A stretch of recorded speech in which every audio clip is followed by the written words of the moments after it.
Anyone can read a book on systems theory and regurgitate it. But nobody else has my reservoir of lived data, which comprises of navigating 20 years of complex, high-stakes organizational environments, where I've spent time observing human dynamics at its best and its most toxic, which led to synthesizing those patterns. That lived experience cannot be simulated by any algorithm or copied by anyone who's only read theories, because algorithms are mechanical, while human depth is non-linear. And I hope that you'll keep watching, because my lens will help you understand your reality a little better. Which is why we're diving into today's topic: how much time do you need to live a healthy life? Have you ever thought about that? If you pause and think about this question for a bit, you might realize that it's quite complex. Because when we ask that question, we need to also ask, healthy for whom? Is it a healthy life for a farmer or a surgeon? Or what about a single parent or a monk or even a retiree or a professional athlete? What about a teenager or an entrepreneur? All of these scenarios may look completely different. So before we even think about exercise, nutrition, sleep, or health metrics, we should be asking, what does a healthy life mean? Because some people hear healthy life and think longevity. Others think happiness. Some people think it's physical fitness, while others may think it's freedom from disease. Some people may think about strong relationships, and others will think about purpose. What about peace?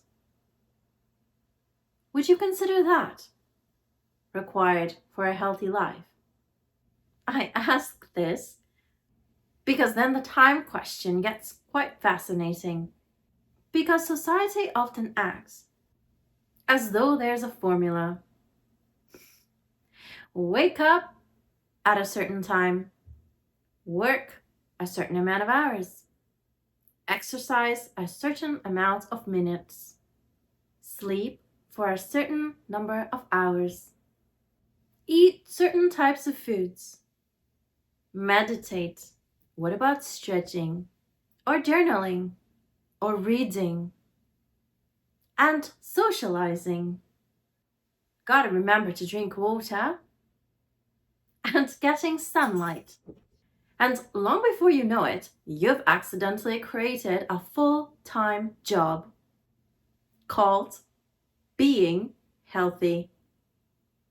Which is quite funny when you think about it, because the exact system designed to support life can become so large that it consumes the life it's supposed to support. Now that is a rabbit hole, and we are going to explore it. Let's look at when the pursuit of health stops supporting life and starts consuming it. Let's say there's two camps of people. One side, nobody even thinks about their health. Yet on the other side, they track every calorie, every step, every supplement.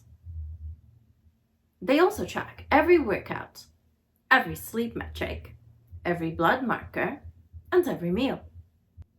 At some point, you definitely need to ask, which person is healthier? And suddenly, the answer isn't obvious. According to ChatGPT, humans are the only creatures it knows of that can turn anything into a system. For example, food becomes macros or calories or meal timing. Supplementation and optimization. Sleep becomes trackers, scores, routines, blue light management, and temperature management. Walking becomes step counts, heart rate zones, fitness goals, while breathing becomes techniques, protocols, apps, and your mind, constant competition for attention. So then you end up asking, how much of your day is dedicated to maintaining the machine that allows us to live? And then you end up asking, how much of my day is dedicated to maintaining the machine that allows me to live, meaning my body? Because the body needs nutrition, movement, sleep, recovery, and hydration. It also needs peace. Just think about it. When it comes to peace, that's where things get interesting.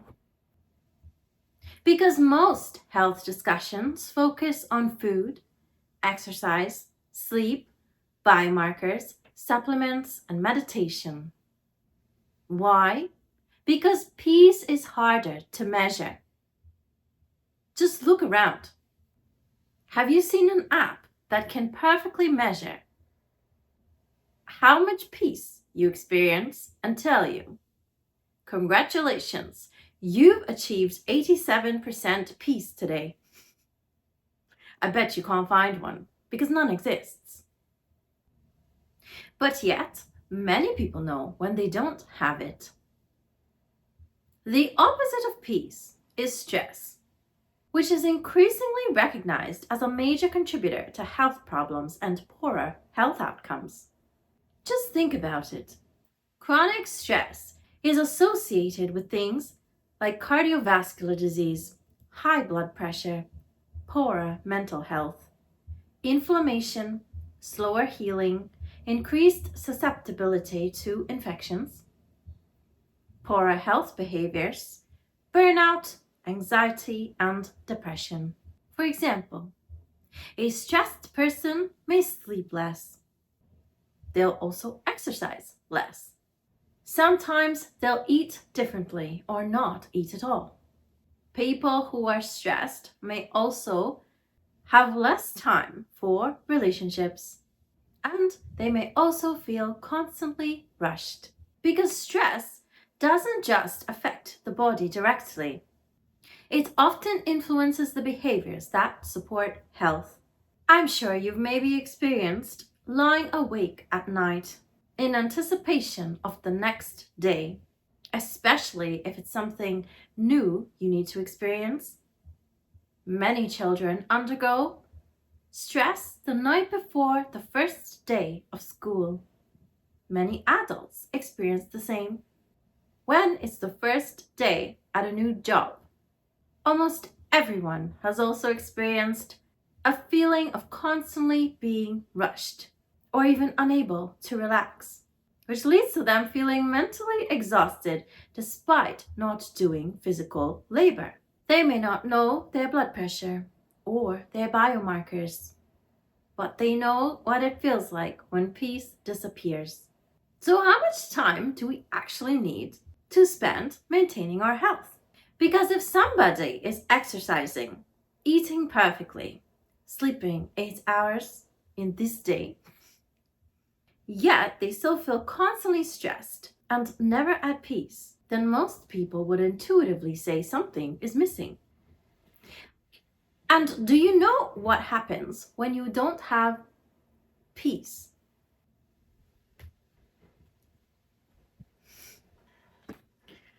The first thing that's impacted is decision making. Because when peace disappears, something interesting happens. It's not always dramatic, it's often subtle. People don't wake up one day and say, I have lost my peace. Instead, it starts showing up in how they interact with the world and those around them. For example, they become more reactive. Think of someone losing patience and becoming aggressive.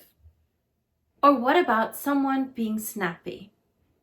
Or someone making hasty decisions? Or someone taking risks? that lead to later harm. Decision making also impacts defensiveness. For example, they can become more defensive or more impulsive. The opposite is becoming more risk averse. Think about it. When you're calm, you can usually hold multiple possibilities in your mind all at once. But when you're stressed, the world tends to narrow because the nervous system becomes focused on what is the threat? How do I solve it? How do I get rid of this feeling? And that can affect almost every area of life, from career decisions to relationship decisions to financial decisions, even health decisions. Even simple things like what should I eat today becomes stressful. Or what about someone starting a new relationship and they'll say, should I call this person? Or someone looking for opportunities thinking about, should I apply to that opportunity? It sounds quite simple, but it actually unfolds into multiple layers. Because the two questions we're exploring are deeply connected. Generally, around the world, most people think health is determined by things like food, exercise, sleep, genetics, medicine, or healthcare. But underneath all of those things sits something fundamental. And that relates to how much time does your nervous system spend in a state of safety versus a state of threat. Now imagine two clocks. And imagine that every human being is carrying around two clocks. The first clock is the time spent in safety. During these moments, the body relaxes, digestion works properly, learning improves, creativity increases, immune function operates normally, and long-term thinking becomes easier. Problems get solved without arguments. Some examples of these could be someone sitting by a body of water, or laughing with friends, or reading a book. They could be gardening. They could be playing with a dog, or listening to music, even creating art, or even having a meaningful conversation. Because the body interprets these activities as I am safe enough right now. Now imagine the second clock, which is time spent in threat. During those moments, the stress hormones increase, muscles tighten, attention narrows, digestion slows, sleep quality decreases, emotional reactivity increases. Some examples of these can be financial uncertainty, workplace conflict, relationship instability, even social rejection. What about chronic pain? And in our interconnected world, things like excessive news consumption or constantly checking notifications. The body registers this as something is wrong. Stay alert. But here's where it gets interesting. Because peace is not an emotion. Most people think peace is a feeling, but peace is closer to a condition. You can be sad and peaceful. You can be grieving and peaceful. You can be tired or even uncertain and peaceful. Peace does not mean happiness. Peace just means that I am not fighting reality in this moment. Because a person can be laughing while deeply unpeaceful, and they can also be crying in the same state.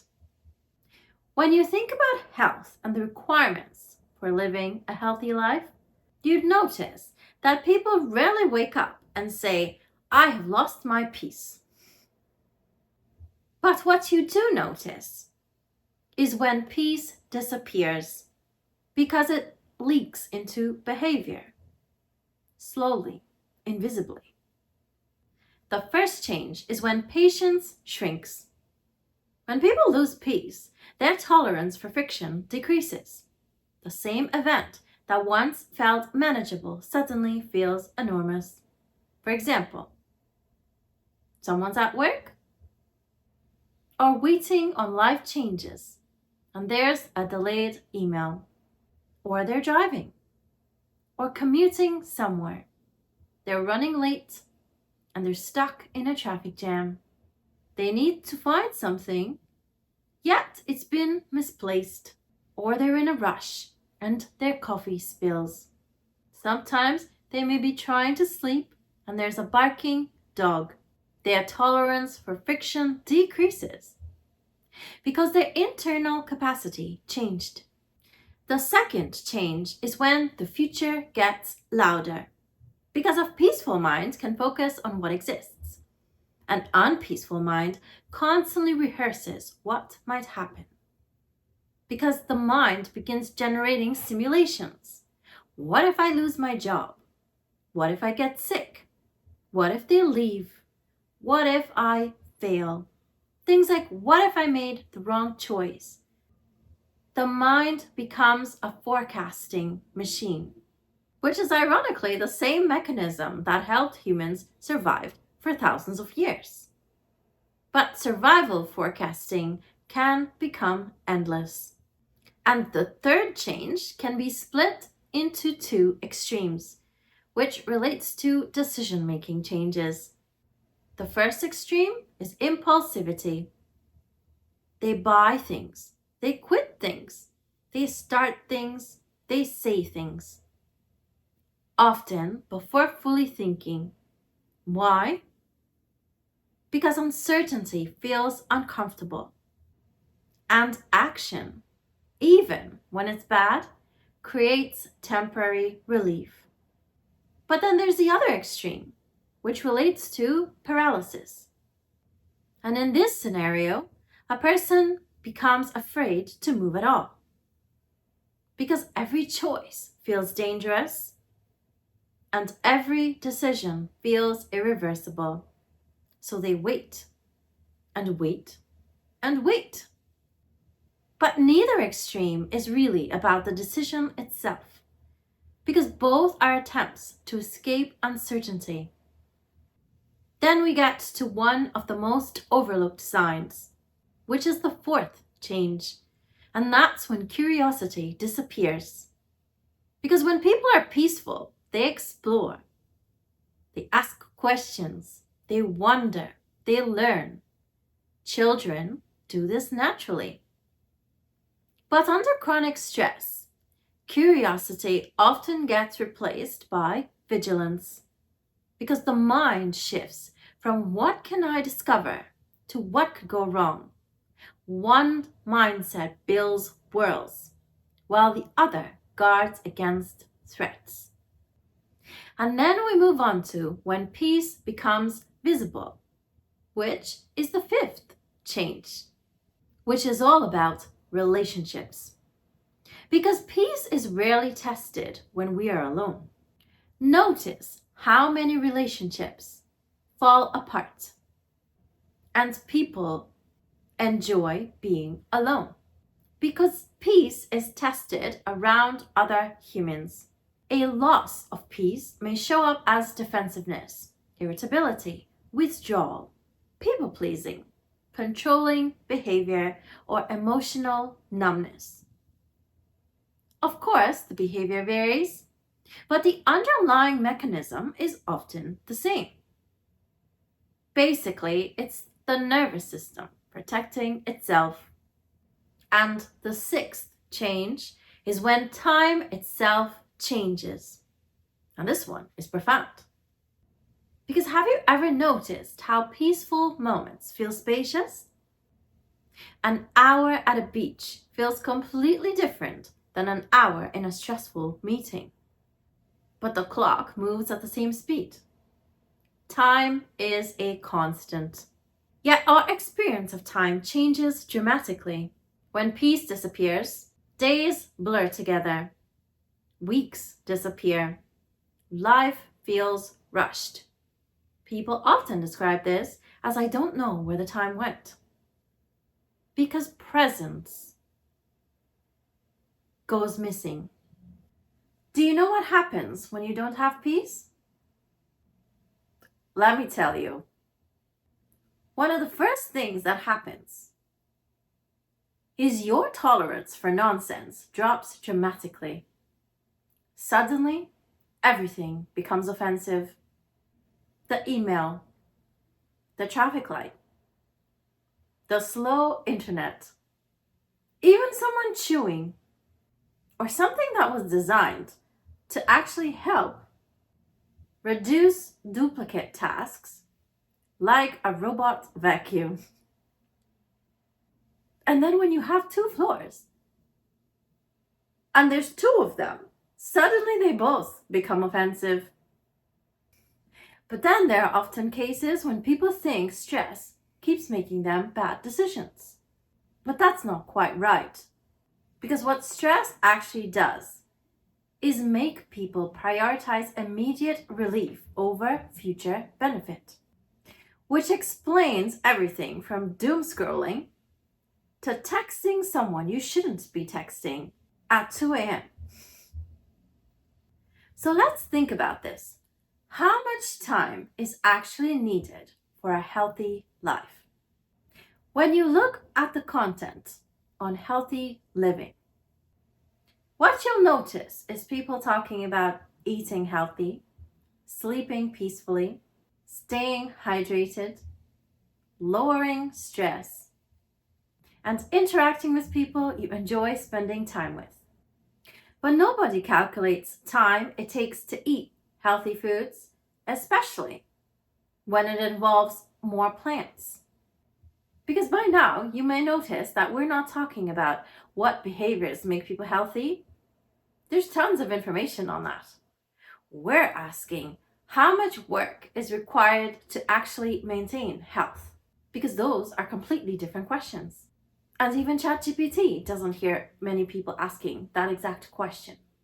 Think about it. Every health recommendation comes with hidden labor, not money, not knowledge, but labor, time, planning, logistics, coordination, and decision making. For example, when the advice is given to eat more vegetables, it can sound quite simple until you realize somebody has to know and decide what vegetables to buy, which requires retrieval from a store if you don't have your own garden, navigating logistics to bring the produce home, wash them, prepare them, cut them, cook them, store leftovers, and remember to eat them before they become a science experiment in the back of the fridge. Because the recommendation took 3 words, but the implementation took an entire workflow, which most people are not familiar with. And what about exercise? People act like exercising is one thing, but exercise is not one thing.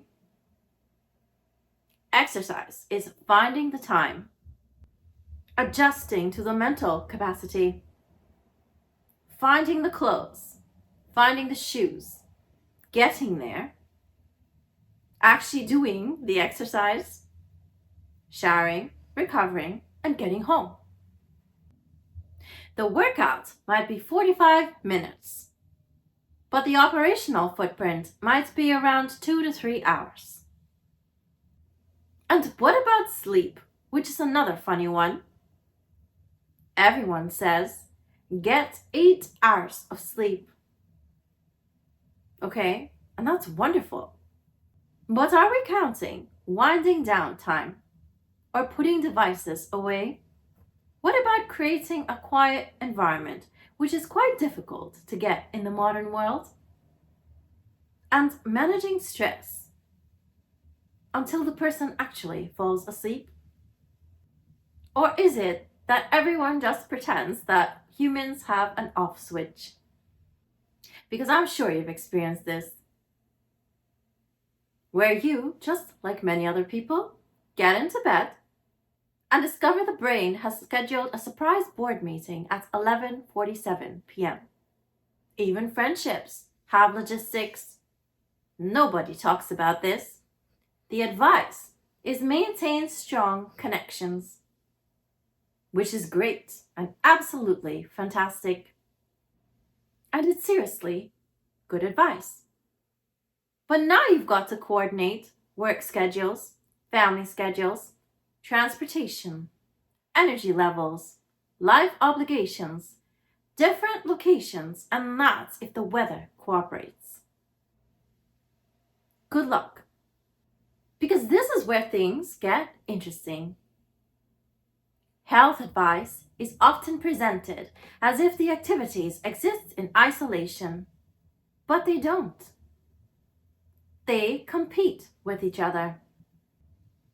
The same 24 hours must contain work, commuting, cooking, cleaning, exercise, sleep, relationships, errands, recovery, and hobbies. And somehow, we're surprised. People feel overwhelmed. And this is the part that I think you're gonna agree is gold. Because health is not just a biological problem. It's an operational, systems, logistics, and time allocation problem. Because a recommendation is not the same as an implementation. Anyone can say, exercise more, but how many hours of invisible labor are attached to that recommendation? Because once you start adding up the hidden labor behind healthy eating, exercise, sleep, stress reduction, friendships, medical appointments, meal preparation, grocery shopping, you start realizing something funny. The modern healthy lifestyle sometimes begins to resemble a second job. So if maintaining health requires so much time, planning, effort, coordination, and logistics, when exactly are people supposed to live? Because the whole purpose of being healthy is to enjoy life. Just think about it. Every expert recommendation lives in recommendation land because recommendation land is magical.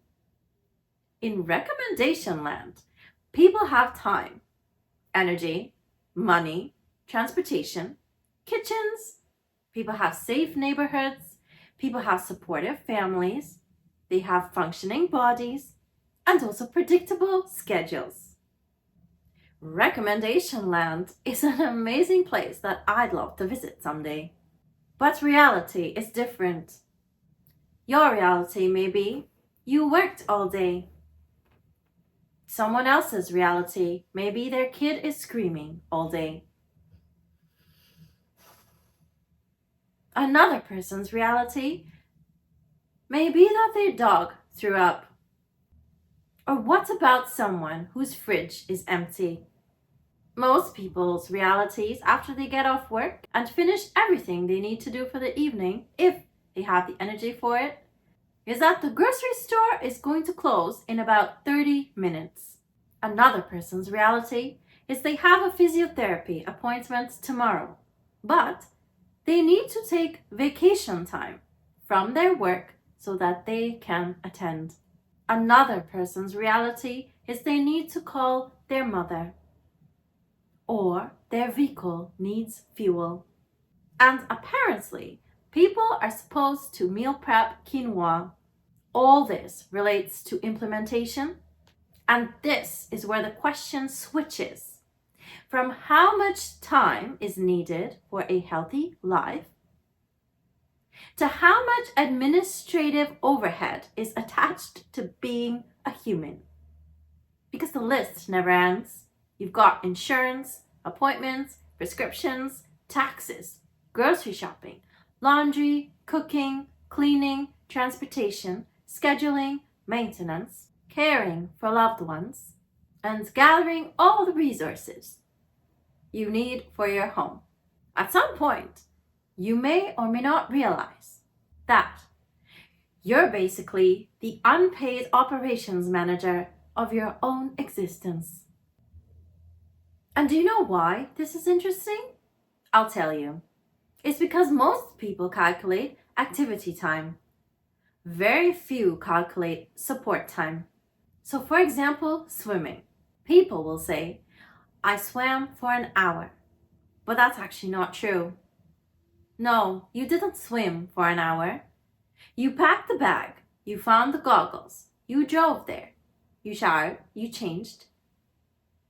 You swam, you showered again, you changed again. Then you drove home and you unpacked everything.